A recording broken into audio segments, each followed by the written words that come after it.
In this video I will tell you about ansible.cfg, a convenient configuration file that helps you to set some default values for your current project or for all of your system.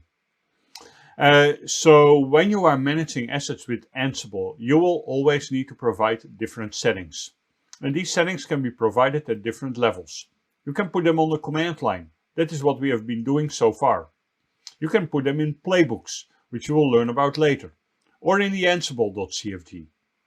If you are going to work with ansible.cfg, a default ansible.cfg is provided in etc ansible.cfg.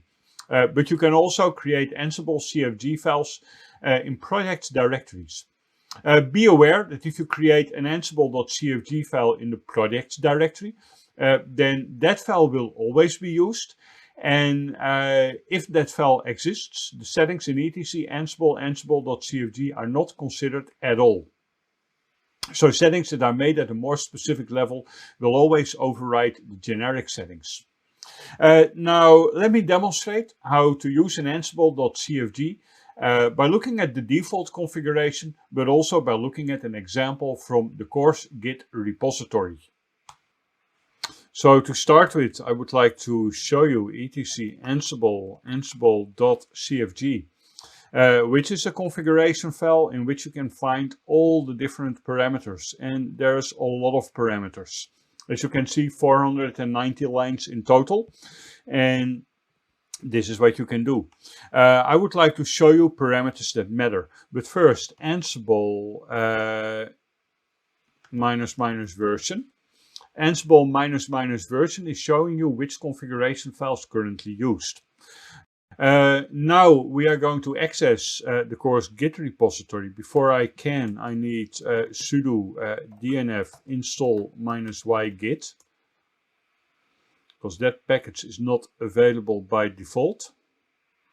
And then I can use git clone https://github.com/sandervanvugt/ansible.cvc. That's short for Ansible Complete Video Course. And now if we get into this Ansible CVC, we see different directories. Now the thing that matters is the ansible.cfg. What is that? Well, that is a configuration file that contains all the settings that we need.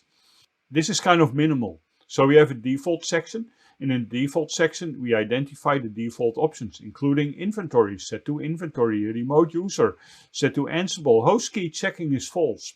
You remember the host key checking, that was a failure because of the SSH host keys. Host key checking is false. Make sure that we won't see that failure anymore. Inventory is looking for a local file with the name inventory. Remote user is Ansible, is expecting a remote user with the name Ansible to be present. And then we have privilege escalation, where we set become is true. This is what makes it we don't have to use -b anymore. Become method is sudo, become user is root, and become ask pass is false. We are not going to prompt for a become password, because this assumes that passwordless privilege escalation is possible.